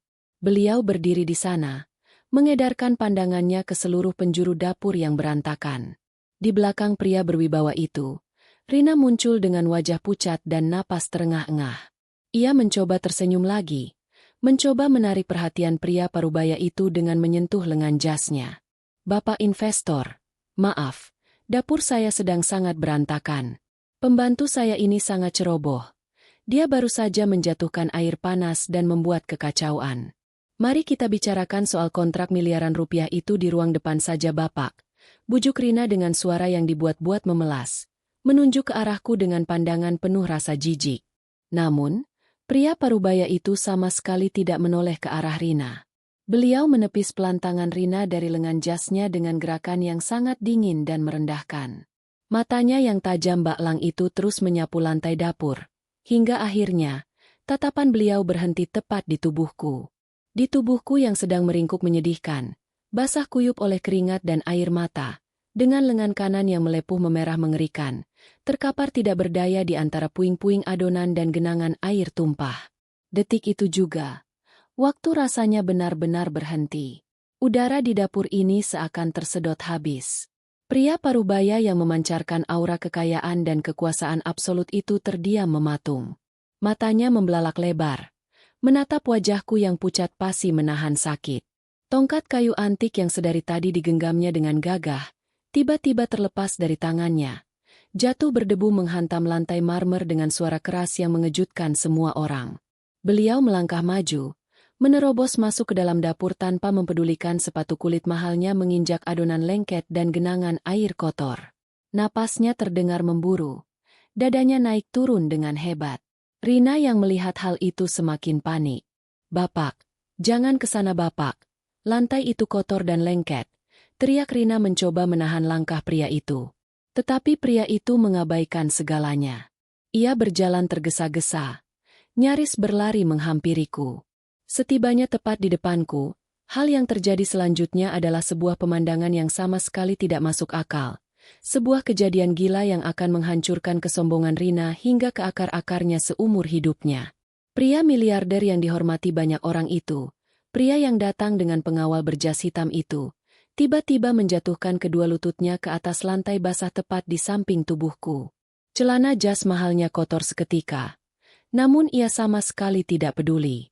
Tanpa keraguan sedikitpun, beliau menundukkan kepalanya dalam-dalam, membungkukkan punggungnya, dan bersujud tepat di dekat kakiku yang telanjang dan kotor. Beliau bersujud dengan sangat takzim, sebuah penghormatan paling tinggi yang tidak pernah aku bayangkan akan aku terima dari siapapun seumur hidupku. Seluruh ruangan menjadi hening seketika. Hening yang sangat panjang dan mencekam tulang. Rina yang berdiri di ambang pintu mematung dengan mulut ternganga lebar. Matanya melotot seakan mau keluar dari kelopaknya.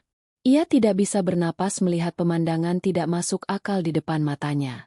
Miliarder yang ia harapkan akan memberinya harta kekayaan tanpa batas, kini sedang bersujud di kaki pembantu yang baru saja ia siksa dengan sangat kejam.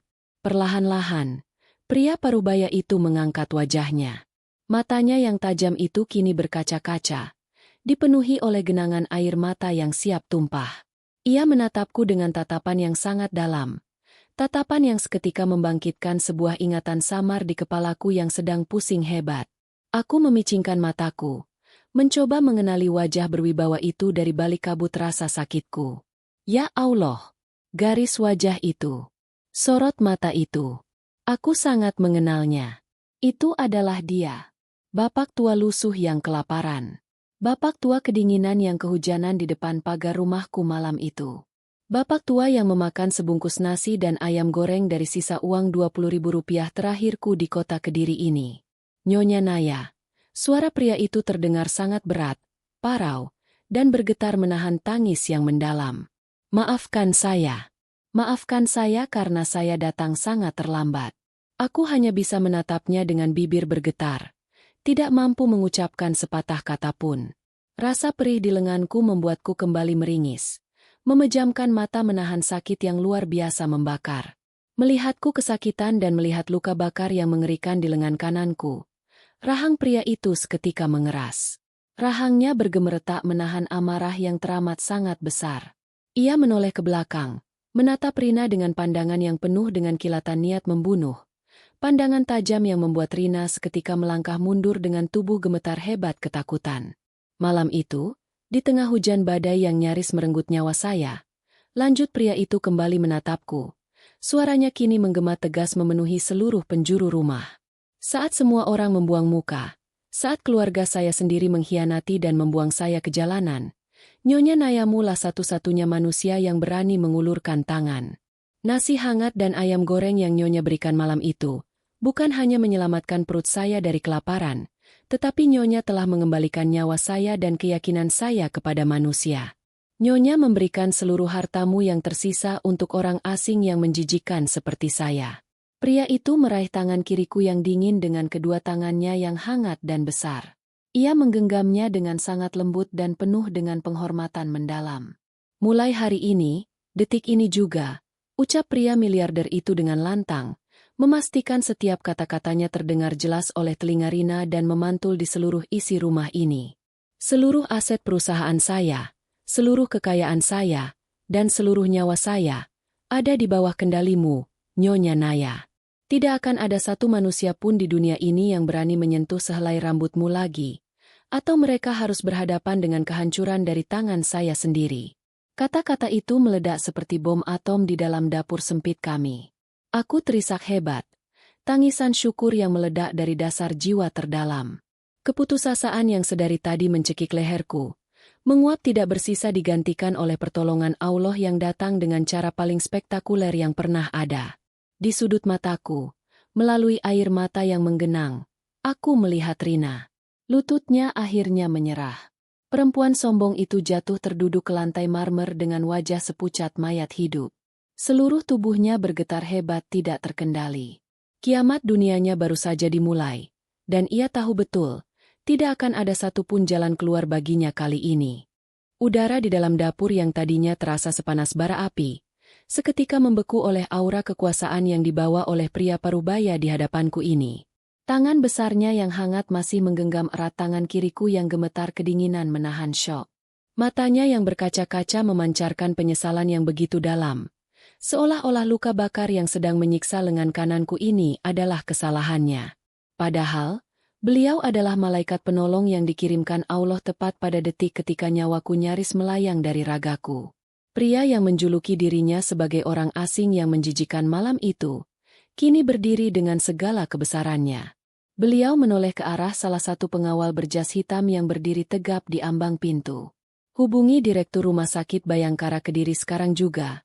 Perintah pria itu dengan suara bariton yang menggema keras memantul di dinding dapur. Katakan kepada mereka untuk menyiapkan ruang gawat darurat dan kamar perawatan paling mewah. Kirimkan ambulans dengan fasilitas medis terlengkap ke alamat ini detik ini juga. Jika terjadi sesuatu yang buruk pada Nyonya Naya, aku akan meratakan rumah sakit itu dengan tanah. Pengawal bertubuh besar itu langsung menunduk hormat, mengeluarkan telepon genggamnya, dan bergerak cepat melaksanakan perintah tanpa banyak bertanya. Mendengar perintah yang luar biasa itu, napasku tertahan. Aku menatap wajah pria itu dengan pandangan kabur karena air mata yang terus mengalir deras membasahi pipiku. Rasa perih di lenganku rasanya sedikit memudar, digantikan oleh kehangatan luar biasa yang menjalar di dadaku. Alhamdulillah ya Allah, jerit batinku tanpa henti. Namun, pemandangan paling memuaskan hari ini belum berakhir sampai di situ. Rina, adik iparku yang beberapa menit lalu menertawakan penderitaanku dengan sangat sadis, kini tidak lebih dari seonggok daging yang kehilangan tulang. Ia duduk bersimpuh di atas lantai marmer yang kotor.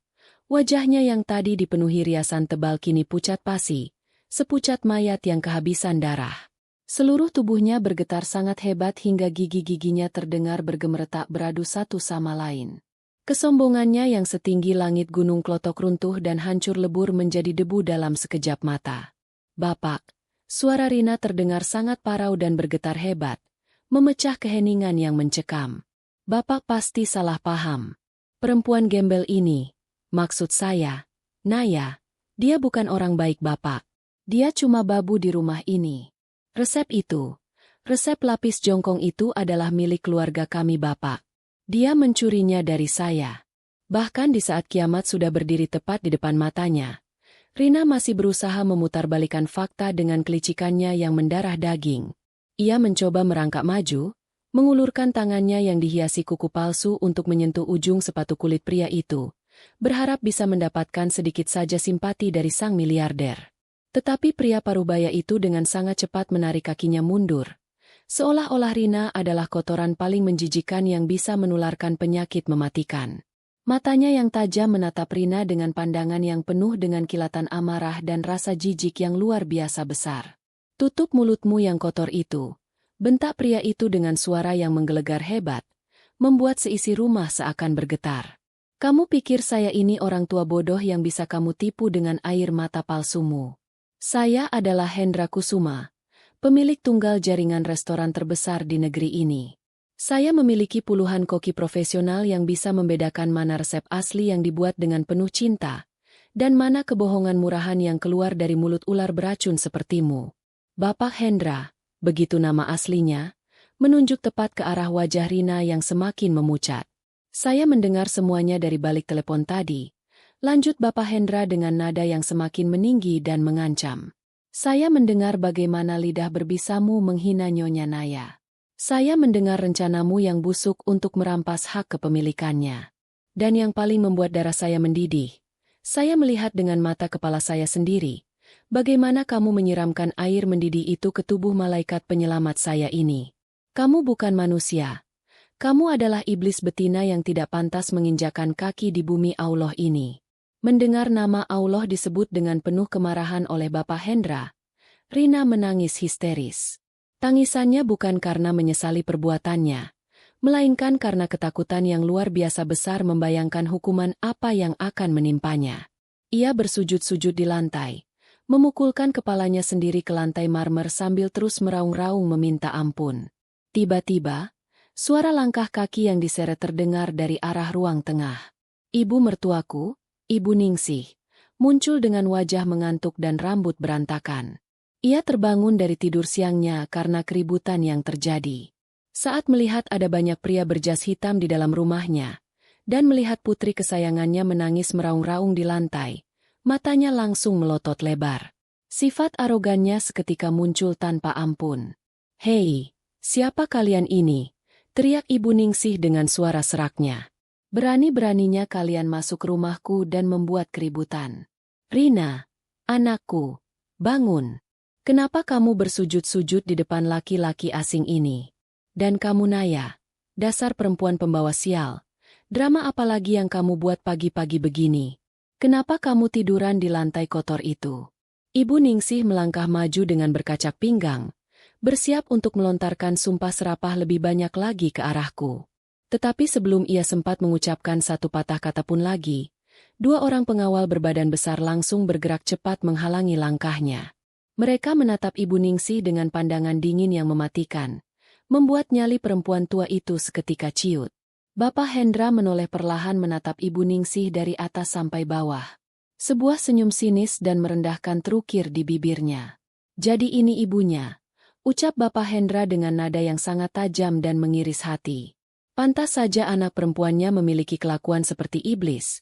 Ternyata ia dibesarkan oleh rahim seorang wanita yang sama sekali tidak memiliki hati nurani. Kalian berdua sungguh pasangan ibu dan anak yang sangat serasi dalam kejahatan. Kalian menyiksa menantu kalian sendiri, menginjak-injak harga dirinya, dan membiarkannya kelaparan sementara kalian hidup bermewah-mewahan di atas penderitaannya. Ibu Ningsih terdiam kaku. Wajahnya yang keriput berubah memerah menahan malu dan amarah karena dihina di rumahnya sendiri oleh orang asing. Tetapi aura intimidasi dari Bapak Hendra terlalu kuat untuk ia lawan. Ia hanya bisa menelan ludah dengan susah payah. Matanya bergerak-gerak gelisah mencari perlindungan. Bapak Hendra kemudian menunduk, mengambil selembar kertas HVS putih yang tadi dipaksakan oleh Rina kepadaku. Surat pernyataan pengalihan hak cipta itu sudah kusut dan basah oleh percikan air mataku. Beliau membaca sekilas isinya, lalu mendengus kasar. Dengan gerakan yang sangat pelan namun penuh penekanan, Bapak Hendra merobek-robek kertas itu menjadi serpihan-serpihan kecil. Ia menggenggam serpihan kertas itu, lalu melemparkannya tepat ke wajah Rina yang sedang bersujud menangis. Potongan kertas itu berhamburan jatuh menutupi kepala dan bahu Rina seperti hujan salju yang membawa kehancuran. "Kontrak ini hanyalah sampah, persis seperti dirimu," desis Bapak Hendra kejam. "Kamu menginginkan uang 100 juta dan pabrik miliaran itu. Silakan kamu bermimpi di dalam sel penjara yang dingin dan gelap. Karena mulai detik ini, saya pastikan hidupmu akan hancur sehancur-hancurnya tanpa sisa." Bapak Hendra menoleh kembali ke arah pengawalnya yang masih berjaga di pintu. "Telepon Kepala Kepolisian Resor Kediri Kota sekarang juga," perintah Bapak Hendra dengan tegas. "Laporkan telah terjadi tindak pidana penganiayaan berat yang direncanakan. Berikan bukti luka bakar di tubuh Nyonya Naya. Pastikan iblis betina ini diseret dari rumah ini dengan borgol di tangannya. Dan pastikan ia mendapatkan hukuman kurungan paling maksimal yang ada di negara ini. Saya sendiri yang akan menyewa pengacara termahal untuk memastikan dia membusuk di dalam bui." Mendengar kata penjara dan polisi, tangisan Rina semakin menggila. Ia menjerit-jerit histeris seperti orang kesurupan. Ia merangkak mendekatiku dengan susah payah, mengabaikan rasa gengsinya yang selama ini ia agung-agungkan. Tangan kotornya berusaha menggapai ujung dasterku yang basah. Mbak Naya tolong aku," raung Rina dengan air mata dan ingus yang bercampur menjadi satu di wajahnya yang berantakan. "Maafkan aku Mbak, aku hilaf. Tolong jangan penjarakan aku Mbak. Aku ini adik iparmu, darah daging Mas Arya. Kalau aku dipenjara, masa depanku hancur Mbak. Tolong bilang ke bapak ini untuk membatalkan laporannya. Aku mohon Mbak, aku bersujud di kakimu sekarang. Aku akan jadi babumu seumur hidupku. Aku menatap Rina dengan pandangan yang kosong dan sangat dingin. Rasa sakit di lengan kananku yang terus berdenyut-denyut membakar seolah menjadi pengingat yang sangat nyata atas semua kekejaman yang telah ia lakukan kepadaku selama 2 tahun terakhir. Berapa ember air mata yang telah aku keluarkan. Berapa malam aku menahan lapar agar ia bisa makan enak. Berapa banyak cacian yang harus aku telan bulat-bulat. Dan hari ini, ia berniat merebusku hidup-hidup demi keserakahannya. Hati nuraniku yang dulu selalu memaafkan, kini sudah tertutup rapat dan terkunci oleh rasa sakit yang luar biasa dahsyat. Aku memalingkan wajahku dengan susah payah. Tidak sudi lagi menatap wajah iblisnya. Aku menarik ujung dasterku dari cengkeramannya yang lemah. Penolakanku yang diam itu adalah jawaban yang paling telak baginya. Rina menjerit semakin keras. Memukul-mukul lantai meratapi nasibnya yang berubah 180 derajat dalam hitungan menit. Ibu Ningsih yang berdiri di sudut ruangan hanya bisa menangis terseduh-seduh, menutup wajahnya dengan kedua tangan, menyadari bahwa ia baru saja kehilangan sumber uangnya dan kini anak kesayangannya akan segera dijebloskan ke penjara. Tidak berselang lama, dari kejauhan terdengar suara sirene ambulans yang melolong panjang membelah jalanan kota Kediri, disusul oleh suara sirene mobil polisi yang meraung-raung mendekati pekarangan rumah kami. Suara yang dulunya sangat menakutkan bagiku, kini terdengar seperti nyanyian merdu para malaikat yang datang untuk membebaskanku dari neraka ini. Beberapa petugas medis berseragam putih berhamburan masuk ke dalam dapur membawa tandu lipat dan peralatan pertolongan pertama. Mereka bekerja dengan sangat cekatan, menyuntikkan obat penahan rasa sakit ke bahuku, lalu membalut lengan kananku yang melepuh dengan perban khusus yang terasa sangat dingin dan menyejukkan. Rasa sakit yang dari tadi menyiksaku perlahan-lahan mulai mereda, digantikan oleh rasa kantuk yang luar biasa berat akibat pengaruh obat. Saat para petugas medis mengangkat tubuhku dengan hati-hati ke atas tandu, aku teringat pada satu sosok yang paling penting dalam hidupku.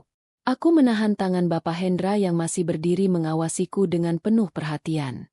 "Bapak," bisikku dengan suara yang sangat pelan dan terbata-bata. "Mas Arya, suamiku Bapak. Dia ada di kamar depan. Dia lumpuh. Dia tidak bisa berjalan. Tolong jangan tinggalkan dia di sini Bapak. Tolong bawa dia bersamaku. Aku tidak mau dia disakiti lagi oleh ibunya." Bapak Hendra tersenyum sangat lembut dan hangat, senyum yang memancarkan ketenangan yang luar biasa. Beliau mengusap keningku yang berkeringat dengan sapu tangannya. "Jangan khawatir Nyonya Naya," bisik Bapak Hendra menenangkan. "Suamimu akan ikut bersamamu. Saya sudah memerintahkan anak buah saya untuk memindahkan beliau dengan sangat hati-hati ke ambulans yang lain. Kalian berdua akan dirawat di kamar khusus presiden yang paling mewah di rumah sakit. Nyonya tenang saja.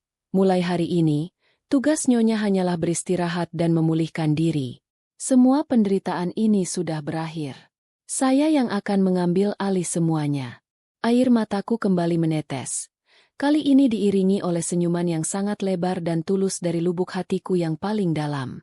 "Alhamdulillah ya Allah," bisikku berulang-ulang. Tandu yang membawaku mulai didorong perlahan meninggalkan dapur, melewati ruang tengah. Di ruang tamu, aku melihat pemandangan terakhir yang akan selalu terukir indah di dalam ingatanku. Rina sedang diseret secara paksa oleh 2 orang petugas polisi berseragam lengkap. Kedua tangannya diborgol ke belakang.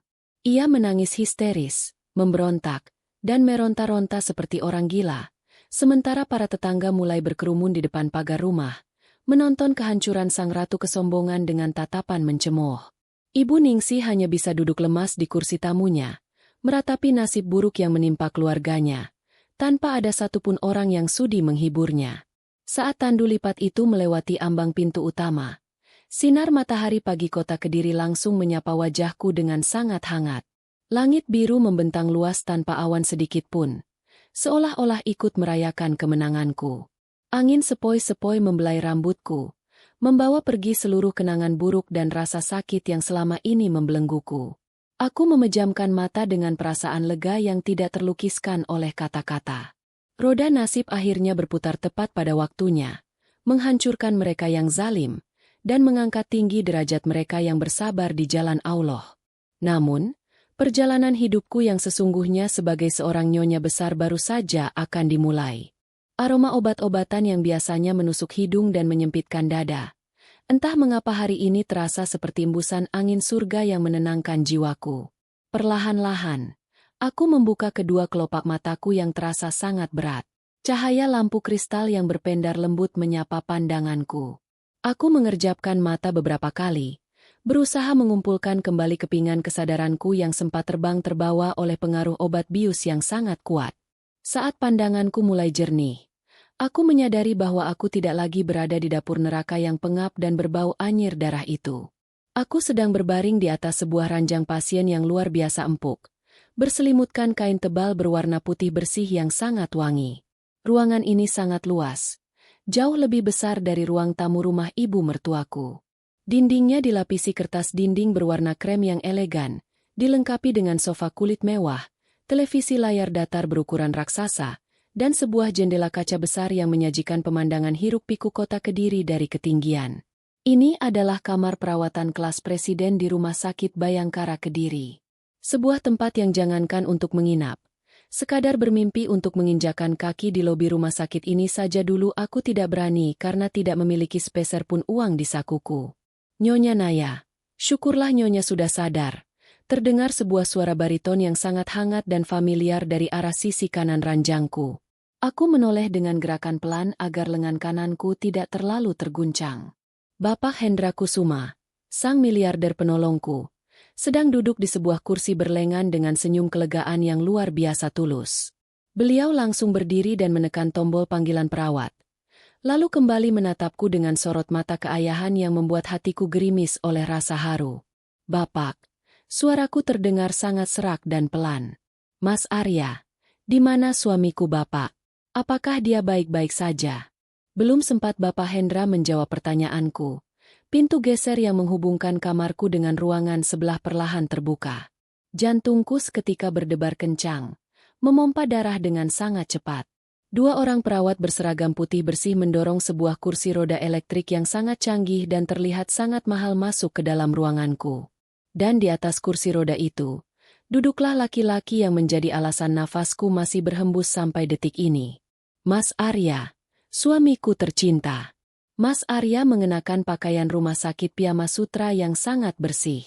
Wajahnya yang selama berbulan-bulan ini selalu terlihat pucat, kusam, dan dipenuhi oleh gurat keputusasaan, kini terlihat jauh lebih segar, bersih, dan memancarkan cahaya kehidupan yang baru. Saat tatapan mata kami bertemu di udara, pertahanan kami berdua seketika runtuh tidak tersisa. Mas Arya menangis sejadi-jadinya. Ia memutar tuas kursi roda elektriknya dengan tangan gemetar, mendekat ke sisi ranjangku, lalu meraih tangan kiriku dan menciuminya berkali-kali dengan cucuran air mata yang membasahi punggung tanganku. Naya, istriku, surgaku, isak Mas Arya dengan bahu yang berguncang sangat hebat. Maafkan aku Naya. Maafkan laki-laki cacat ini. Kamu harus menanggung luka bakar yang sangat mengerikan ini demi mempertahankan nyawaku dan harapanku. Aku melihat semuanya saat kamu dinaikkan ke ambulans. Lenganmu hancur karena iblis itu. Naya. Ya Allah, hukumlah aku. Jangan istriku. Aku ikut menangis terseduh-seduh. Air mataku mengalir deras membasahi bantal putih di bawah kepalaku. Aku membelai rambut suamiku dengan sangat lembut, menyalurkan seluruh cinta yang aku miliki. SSST, jangan bicara seperti itu Mas, bisikku di sela-sela isak tangisku. Luka ini tidak ada apa-apanya dibandingkan dengan kebahagiaanku melihatmu tersenyum lagi. Allah sudah menjawab semua doa kita di sepertiga malam Mas. Neraka kita sudah selesai. Mulai detik ini, tidak akan ada lagi air mata kesedihan. Kita sudah merdeka Mas. Bapak Hendra yang berdiri di sudut ruangan ikut mengusap sudut matanya dengan sapu tangan. Beliau kemudian melangkah maju dan meletakkan tangannya di atas bahu Mas Arya dengan sangat lembut. Nak Arya, ucap Bapak Hendra dengan nada yang sangat menenangkan jiwa. Kamu memiliki seorang istri yang hatinya terbuat dari emas murni. Kamu harus berjanji kepadaku untuk membahagiakannya seumur hidupmu. Mengenai kondisi kakimu, kamu tidak perlu putus asa lagi. Saya sudah mendatangkan tim dokter spesialis saraf terbaik dari ibu kota Jakarta, dan mereka akan bekerja sama dengan dokter bedah saraf di Kediri ini. Mereka sudah memeriksa hasil pemindaian tulang belakangmu, dan alhamdulillah, Masih ada peluang besar untuk memulihkan fungsi sarafmu melalui operasi rekonstruksi dan terapi yang intensif di luar negeri. Seluruh biayanya, sampai kamu bisa berlari memeluk istrimu lagi, akan saya tanggung sepenuhnya. Mendengar kabar yang luar biasa itu, tangisanku dan Mas Arya semakin meledak. Kami berdua tidak henti-hentinya mengucapkan kalimat hamdalah dan rasa syukur yang tidak terhingga kepada Allah yang Maha Pengasih. Harapan yang dulu sempat mati dan terkubur dalam-dalam di bawah hinaan Rina dan ibu mertuaku, kini mekar kembali menjadi sebuah taman bunga yang sangat indah. Hari-hari berlalu dengan sangat cepat bagaikan mimpi yang tidak ingin aku akhiri. Lengan kananku yang melepuh perlahan-lahan mulai mengering dan sembuh berkat perawatan medis kelas 1 dan obat-obatan paling mahal yang terus diberikan oleh pihak rumah sakit. Walaupun akan meninggalkan bekas luka permanen yang memanjang di lenganku, aku sama sekali tidak merasa malu atau menyesalinya. Bekas luka ini adalah medali kehormatanku, saksi bisu atas perjuanganku mempertahankan harga diri dan cinta suciku kepada suamimu. Sementara aku dan Mas Arya dirawat seperti raja dan ratu, kabar tentang nasib Rina dan ibu mertuaku sampai ke telingaku melalui laporan dari asisten pribadi Bapak Hendra. Allah benar-benar menunjukkan kekuasaannya dengan sangat luar biasa adil. Karma datang menjemput mereka berdua lebih cepat dari kedipan mata. Di Pengadilan Negeri Kota Kediri, Rina diseret ke kursi pesakitan dengan mengenakan rompi tahanan berwarna oranye yang sangat mencolok. Tidak ada lagi riasan tebal, tidak ada lagi perhiasan emas, dan tidak ada lagi pakaian sutra mahal. Wajahnya kuyu, rambutnya rontok berantakan karena stres, dan tubuhnya kurus kering. Ia menangis histeris, memohon ampunan, dan meraung-raung memanggil namaku di ruang sidang, berharap aku mau mencabut laporanku. Tetapi keputusan sudah bulat. Dengan bukti luka bakar parah di lenganku, keterangan saksi dari pengawal Bapak Hendra, dan pasal berlapis tentang penganiayaan berat yang direncanakan, hakim mengetukkan palunya dengan sangat keras. Rina divonis hukuman kurungan penjara selama 10 tahun tanpa remisi. 10 tahun di balik jeruji besi yang dingin, lembab, dan mengerikan, berkumpul dengan para penjahat kelas kakap. Masa mudanya, kecantikannya, dan kesombongannya hancur lebur membusuk di dalam sel tahanan. Nasib ibu mertuaku, Ibu Ningsih, tidak kalah menyedihkannya. Setelah Rina dipenjara, semua utang-utang rahasia Rina yang digunakan untuk membeli barang-barang mewah selama ini tiba-tiba jatuh tempo. Para penagih utang yang berbadan besar datang mengamuk ke rumah mewahnya setiap hari. Karena tidak memiliki uang sepeser pun untuk melunasi utang miliaran rupiah itu, rumah besar berlantai 2 yang dulu menjadi saksi bisu penderitaanku itu, akhirnya disita paksa oleh pihak bank. Ibu Ningsih diusir ke jalanan hanya dengan pakaian yang melekat di badannya. Kini, perempuan tua yang sombong itu terpaksa menyewa sebuah kamar indekos yang sangat sempit, kumuh, dan pengap di pinggiran kota. Ia jatuh sakit-sakitan, terkena serangan stroke ringan akibat terlalu banyak pikiran, dan tidak ada satupun orang yang sudi merawatnya karena tetangga-tetangga sudah terlalu muak dengan kelakuannya di masa lalu. Ia hidup dalam penyesalan yang sangat dalam, meratapi hari tuanya yang kelam dan menyedihkan sendirian tanpa anak perempuan kesayangannya. 6 bulan kemudian, angin segar berhembus membawa aroma kesuksesan yang sangat manis di wilayah industri Kecamatan Pesantren, Kota Kediri. Di atas sebidang tanah yang sangat luas, berdiri sebuah bangunan pabrik megah yang didominasi oleh warna putih dan emas. Di bagian depan gedung raksasa itu, terpampang sebuah papan nama besar bertuliskan Pabrik Jajanan Nusantara Nyonya Naya. Hari ini adalah hari peresmian pabrik tersebut. Karangan bunga ucapan selamat membanjiri seluruh halaman depan pabrik. Pejabat daerah, pengusaha-pengusaha kaya, dan para wartawan berkumpul untuk meliput momen bersejarah ini. Aku berdiri di atas panggung kehormatan, mengenakan kebaya modern berwarna lembut yang sangat anggun.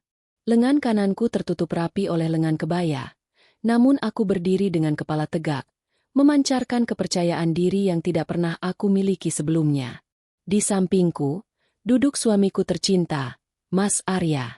Walaupun masih menggunakan penyangga kaki mekanik khusus hasil operasi yang berhasil, Mas Arya sudah bisa berdiri tegak selama beberapa menit dan tersenyum sangat cerah menatapku dengan penuh kebanggaan.